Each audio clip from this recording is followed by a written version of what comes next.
Hi guys, my name is Terry Clark. I want to welcome you to faithandfit.org where we talk about everything from health, fitness, relationships, and happiness. I want to welcome you guys to our second series on relationships God's way. So today I want to talk to you about having a relationship with oneself. Last time we talked about having a relationship with God, and we said that that was the most important thing.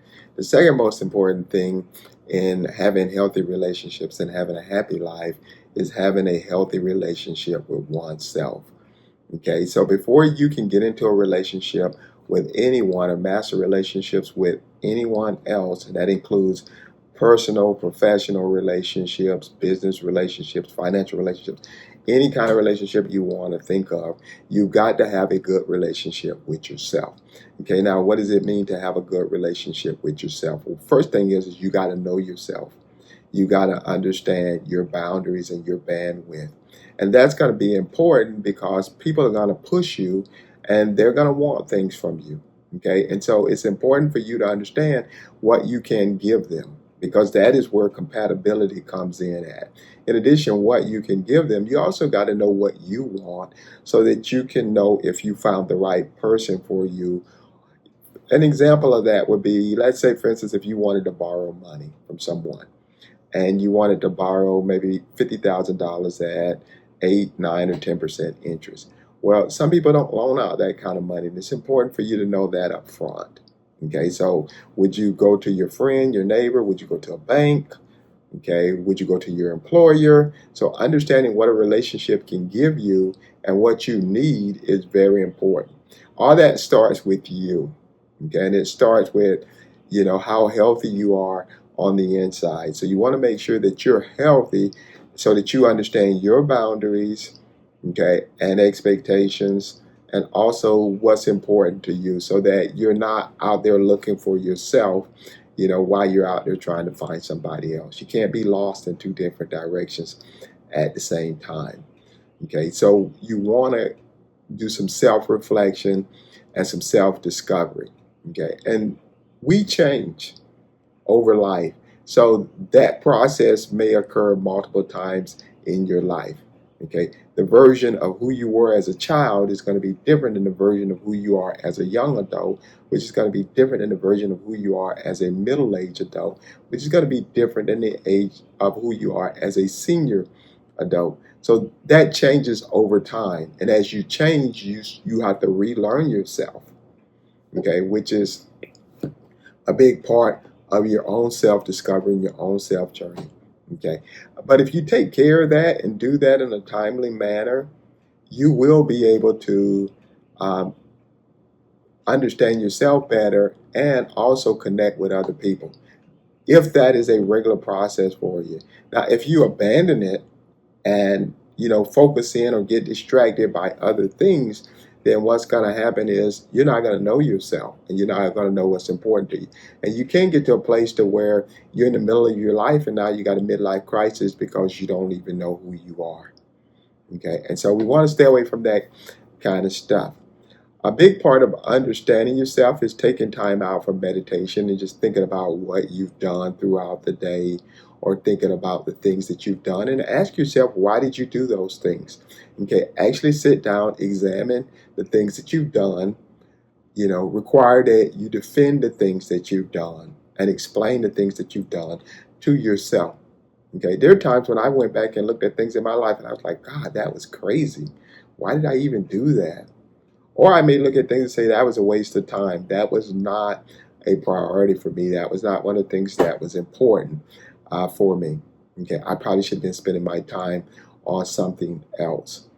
Okay, or there have been times where I've let people run over me and it was like, well, why didn't you stand up for yourself? You should not have given that person that much authority. You should not letting that person run over you like that. So that's a big part of our life is understanding who we are.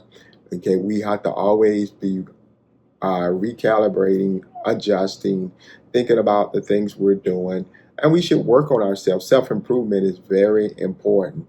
You know, um, I like to do fitness, and fitness teaches me a lot about who I am as a person. Okay, because when you don't feel like doing that extra rep, then, and if you do it or don't do it, that's telling you a lot about who you are. Okay, can you get up in the morning time and follow through with your workouts and stuff? What about your diet and stuff? So in those journeys, okay, there is an ideal self, and that is the way we see ourselves. So most of us see ourselves as being like Achilles or Hercules, super strong, doing everything, never quitting, always winning. Okay, so that's our ideal self. That's who we ideally want to be. But who is the real you? Okay, how do we get through things in life? You know, do we focus, pay attention to details, that kind of stuff? So that's going to be really important in our self relating to oneself, because you're not going to have a good relationship with anyone but God if you can't take care of yourself and you don't understand yourself. Okay, of course, that hierarchy that I'm building here, the first series, God, the relationship with God, and then the second is relationship with yourself. Okay, and then either relationship with yourself, now you're ready to have a relationship with other people. But you can't graduate from one level to the next level, okay, until you get the level that was right next to it or underneath it. Okay, so you have to understand God first and have a relationship with Him first, okay, because He'll accept you in any capacity. And then the next step is to have a relationship with yourself, okay, and understand yourself and be able to relate to yourself and be able to separate the real self from the ideal self. Okay, Albert Einstein had a saying, I think it was Albert Einstein that said, all men are great in their dreams. Okay, so in our dreams, we all see ourselves as being great, but that's not always what reality is going to say about us. And so, marrying those two things together, getting to a place to where we're able to say, okay, this is where I want to be, and this is where I am at. And how do I get closer to where I want to be with where I'm at? Now, both of these things, the quickest way to do that is bring down that ideal self and bring up that real self and meet somewhere in the middle. Okay, and you can do that faster. But if you're going to keep the ideal self here and then you got to raise all the way up to that level, that's a long distance to go. Okay.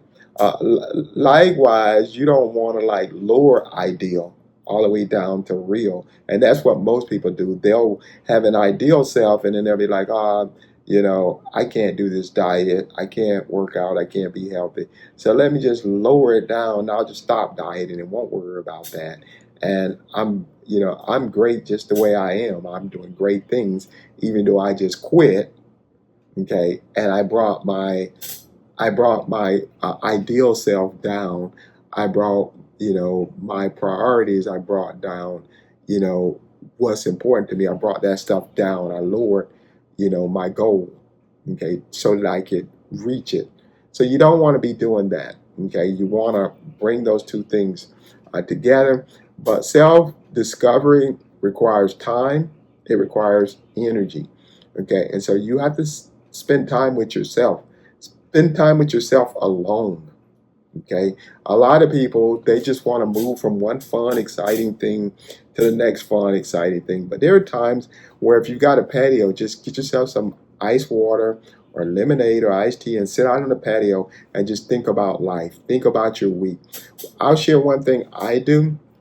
A lot of times when I'm in meetings with people, I'll ask that the meeting be recorded.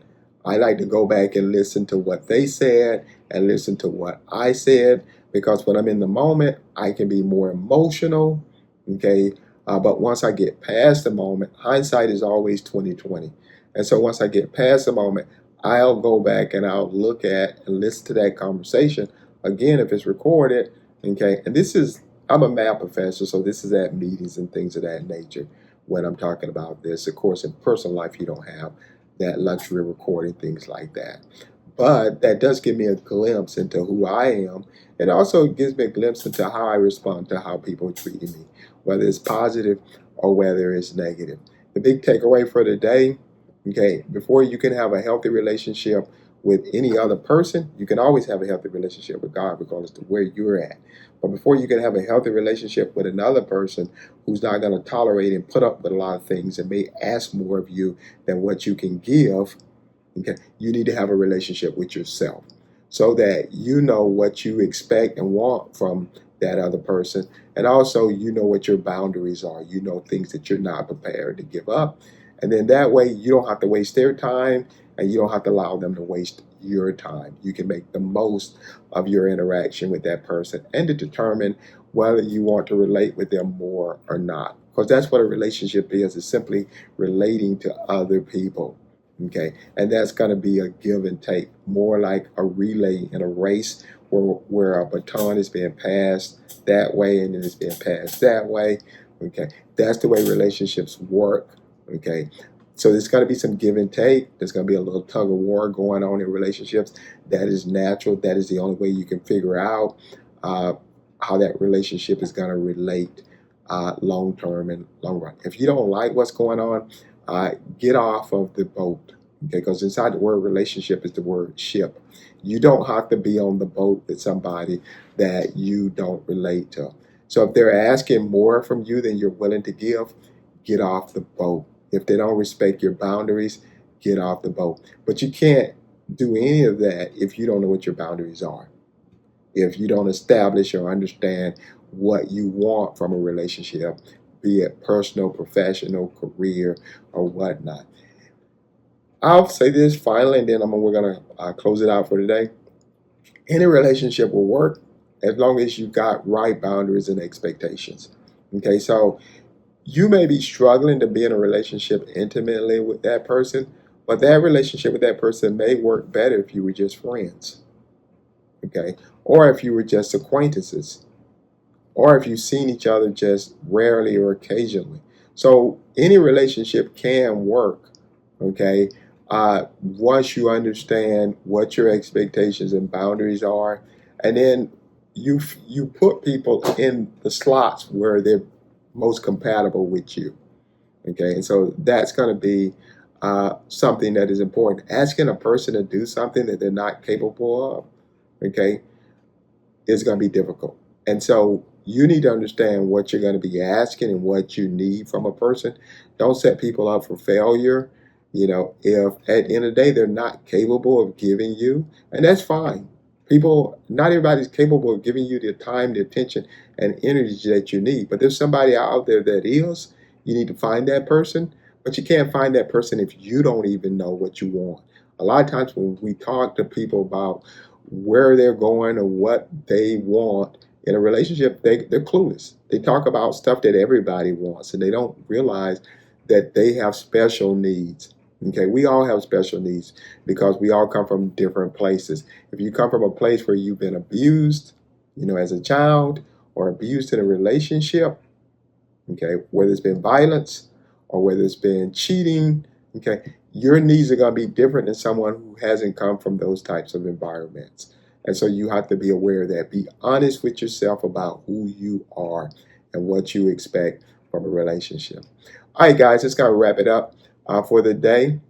Okay, this is our second series on relationships. Today we talked about relating to oneself, understanding oneself so that we can understand what we can expect from other people and also the boundaries that we have to set up to deal with other people. Remember, everybody's journey is not the same. So, the things that I see and experience may be different than the things you see and experience. But we can talk and share what we see and experience without being argumentative. Thanks, Fitness Warriors, for joining us today. Don't forget to hit the like button, subscribe, or comment if you have something you want to share with the community.